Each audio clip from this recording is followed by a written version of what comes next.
Well, the easing of restrictions has become a contentious topic in the UK, with some people accusing the government of acting too soon.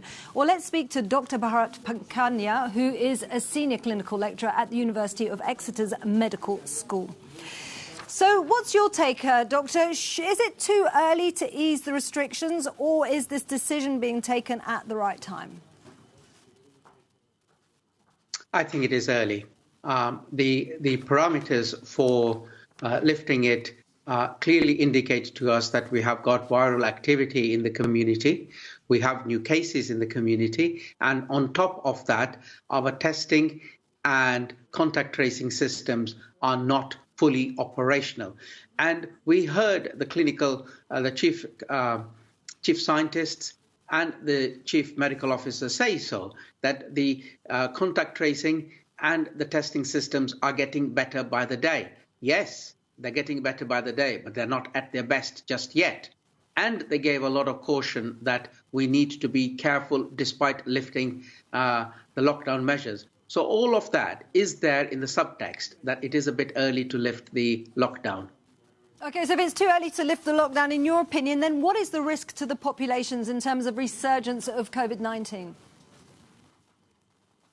Well, when you have a virus in the background circulating, when you have, as your report clearly showed, that only 5% of the UK population has encountered the virus, that means 95% are waiting to get infected. And then if you the greater the mingling you have with other fellow human beings, the greater the chances of the virus transmitting again and causing disease and creating more cases and unfortunately more cases. I have a way forward with this, and I think the economic pressures are overwhelming.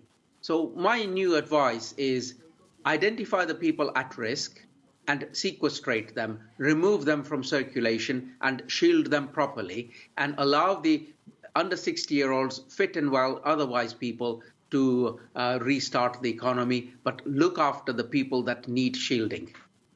Look after the people who most need shielding. So here we're talking about, I think, about more than 2 million people who are vulnerable, if we're looking at the vulnerable communities, but not obviously counting the elderly.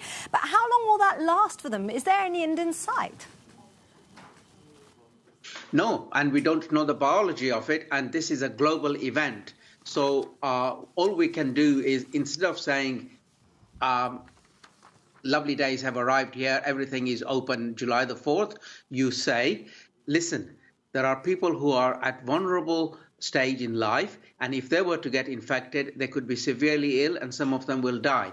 So for those people, you give them education, knowledge, advice, instruct them to protect themselves, make it easier for them to work in a safer environment, and do all you can for that select group of people. Otherwise, you will have deaths. And when you have deaths and you have discord, you'll also lose your confidence. OK, the risk of losing confidence. Well, thanks so much, Dr. Bharat Pankania from the University of Exeter.